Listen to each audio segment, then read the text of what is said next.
Hey gang, it's Bryan from FXBilliards. Today we're going to talk about some of the more difficult and useful position shots when you have an object ball at one end of the table and you need to get shape on a ball that is at the other end of the table. Except your balls will not be moving. So let's get started.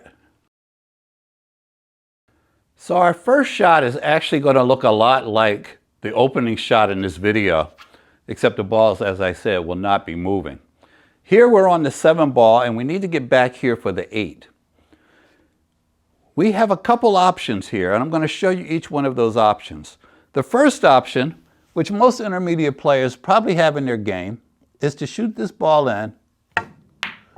No English. They come down here and they get pretty good shape, but notice where this cue ball is headed. Depending on your angle, you can change this shot up to avoid a scratch. Now what I tend to do with multi-rail position shots, which I don't expect everyone to have in the bag when you're first starting to learn these shots, but one of the things that I do is I target this diamond. Now if I put high right-hand English on this shot, I can change the trajectory of the ball, but right-hand English will actually bring me on this side. If I put left-hand English, I can take the same route, and just from shooting so many of these, I know that I can avoid coming in line with this pocket. So this is the same shot with high left-hand English. I'm going to get down on it, and you'll see that I'm heading towards my favorite diamond. Okay, I missed it by 1 diamond, but that's the point. Why is this Bryan's favorite diamond? It is the furthest point away from scratching. It's the furthest diamond away from this pocket and this pocket. So just from practicing that shot, you will know that, hey, I might be heading towards this diamond. I might be heading towards this pocket. I might be heading on the wrong side. What do I want to do with this shot to change the trajectory so that I can get on the 8 ball without scratching? So you don't see this spot shot a lot in 9 ball and 8 ball, but very frequently you do have a ball near that spot or on that spot you need to get back down here for. So how do you shoot this shot? Don't throw any English on this shot, guys. If you can play this shot without putting any right-hand or left-hand English on it, that is going to be the key to you staying on this side of the table. If you throw any right-hand English on it, what will happen is your cue ball will come off of this rail with counterclockwise English, come off of this rail and then head to the wrong side of the table. Your 8 ball is here. So just focus on making the ball. Come over here, guys. Those of you that are relative beginners, even you advanced players, I know the advanced players already know what to do. You come over here, you take a look at that shot if you need to. You're going to get down on it, and you're not going to put any English on this at all. Just put the ball in the pocket, and if you hit it with just enough speed, you can come off of those rails without any English. Once again, if you put any left or right on it, you're going to ruin this shot.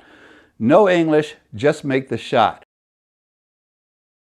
A situation that I see that happens over and over again, players playing either 8 ball or 9 ball, but they're on the 6 right now. So they come over here, play a nice perfect stop shot on the 6, and they come over here and they say, oh damn, I'm perfectly straight. Can't cheat the pocket left, can't cheat the pocket right. And they have to get from this end of the table to that end of the table on the 8 ball. This shot looks wonderful. It looks fancy as hell. A lot of you already have it in your game. You just haven't tried it yet. We're going to play low left-hand English on this ball. Good follow through, guys. Bring the ball back to the rail.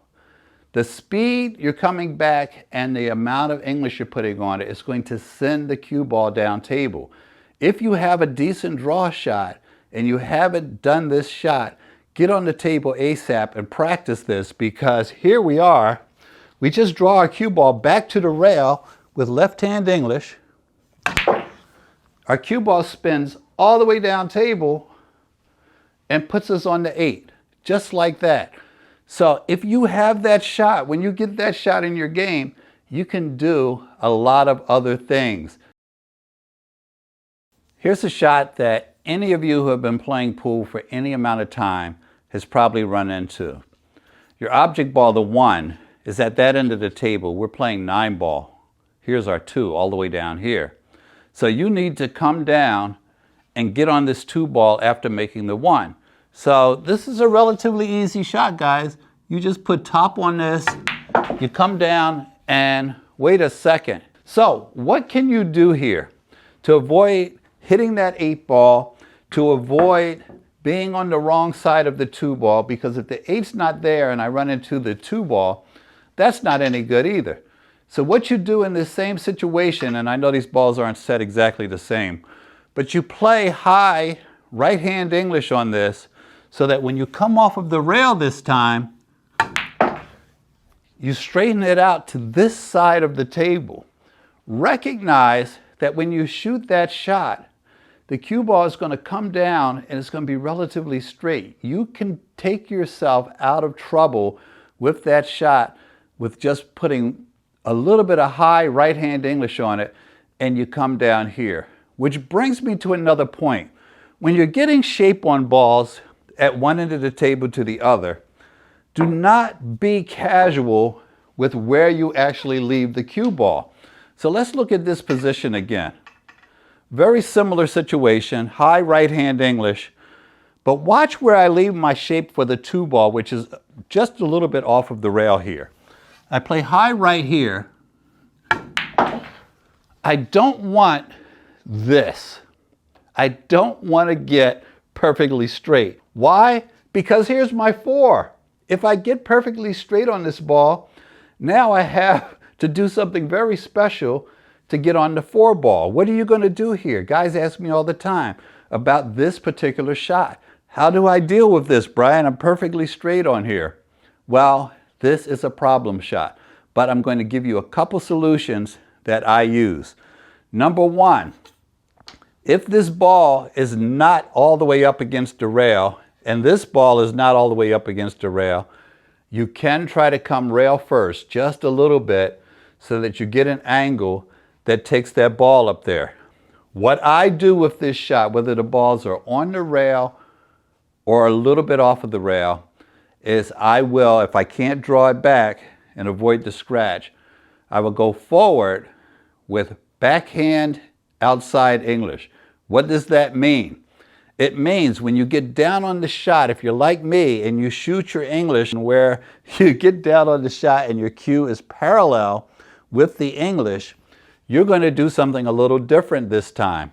You're going to get down on it as if you're going to hit it without any English, and backhand English means you are going to move this hand in towards your body just enough to put right hand spin on the ball, but you're going to address this ball as if you're not putting any right hand spin on it.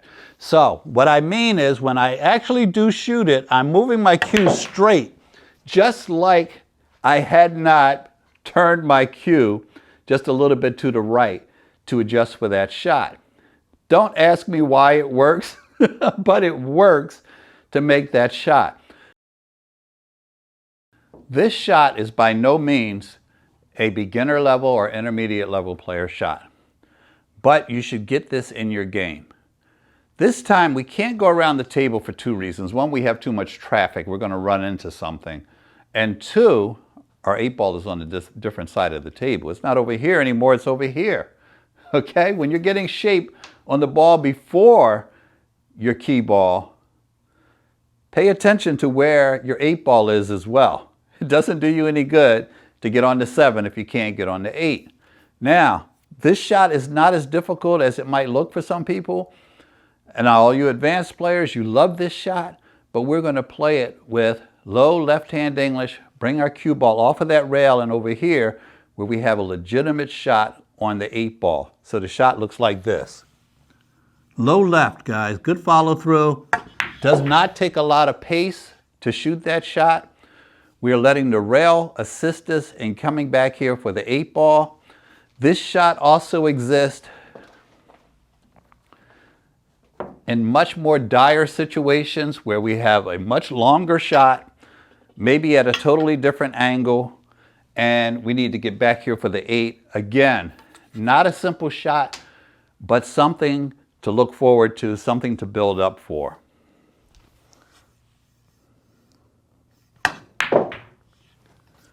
Perfect position on the 8 ball. Put those in the book. If you don't have a decent draw shot, it is something that you want to work up to.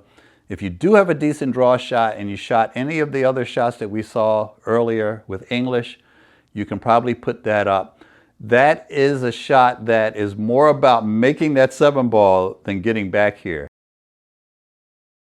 We're going to look at a couple shots where you can use force follow to get from one end of the table to the other.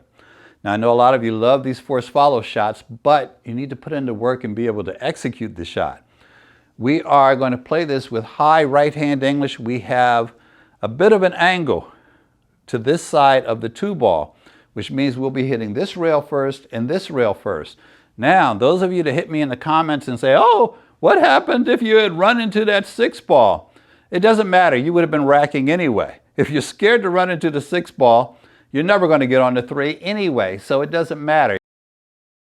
Play this with high right. We know we're going to come close to the 6 ball. That's the math. But we want to get down table because we wish to run out. So we play our high right-hand English. We miss the 6 by a good 1.5 inches, and we get nice position on this 3 ball. To some of you, if you get this shot on league night, you are hating life.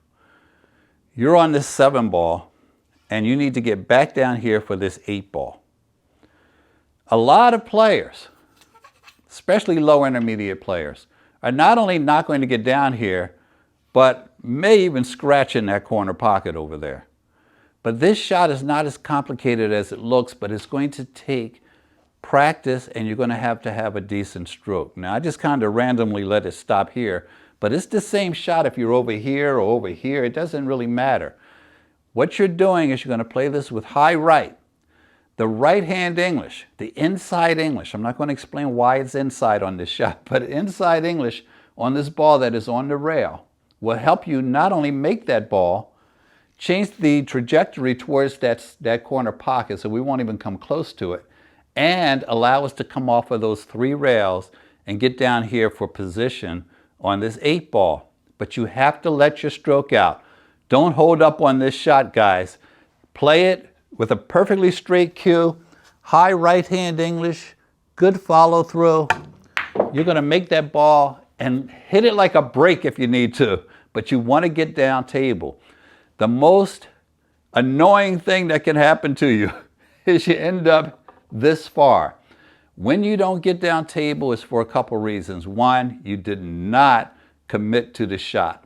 You have to hit it hard. That was about half break speed if you want to put it into some kind of formula. But don't be worried about this scratch. You weren't going to be out anyway. Here is another force follow shot that we can use to get down table. If this 2 ball is too close to the rail, a force follow shot is just going to stall the cue ball at that end of the table.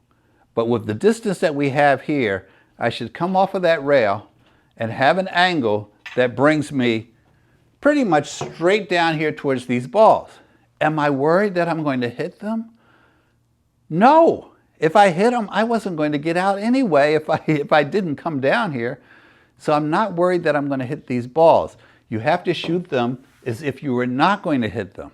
But I have 2 1/4 inches here, about 5 inches of deadly opportunity here, and I've got about 75 inches of area that is not all that bad.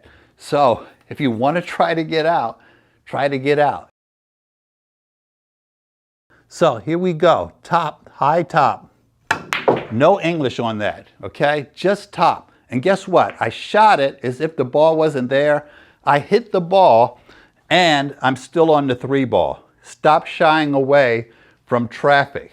If you hit the shot and you hit the ball, still good things can happen. Sometimes you have to look at the table and say, I'm going to shoot this. like that ball is not in the way. Because if I do hit it, if I hit it well, good things still happen. Now, most of the times when we take that shot, we are not going to have traffic. But you know what you definitely are going to be doing if you don't shoot it? You're going to be racking. What is the number one most misplayed position shot in pool? It is any and all pocket hangers. We are on the 3, we need to get on the 4. All we need to do is clear ourselves of these balls. Some of you are going to draw back here to get a shot at the 4. Wrong. What you want to do is put yourself on a connected rail. This is a connected rail. This is a connected rail. We shoot a follow shot here because it's very easy to pass that 8 and get close to the rail. Now, you are not going to make the number one mistake that amateur players make when it comes to hangers, which is to try to shoot rail first. If you shoot rail first, you are adding variables to the shot that aren't necessary. If you allow yourself to get to this connected rail, all you have to do is play this with high left-hand English. Hit it as hard as you want. You're going to come over here, you're going to get on this 5 ball, and you'll be out. Oh, you almost scratched. I did not almost scratch. Okay? If you shoot enough of these, and you should be practicing your position from hangers, you'll know, hey, I'm going to come here, I'm going to come here, or I'm coming right at the pocket, so I'll leave the cue ball out here, or maybe cut it differently on this pocket. You're not going to scratch, guys. You're only going to scratch when you're learning the shot. So, work on that shot. Stop leaving yourself out here on a pocket hanger and never getting down here for this ball. Hey there, ready to elevate your pool game? Whether you're moving from intermediate to advanced or you're aiming to become a local legend, we've got you covered. Join us for exclusive in-person lessons, master classes, and personalized Zoom sessions. This is your chance to experience the magic with tailored coaching from Bryan, no matter where you are, even if you don't have a pool table at home.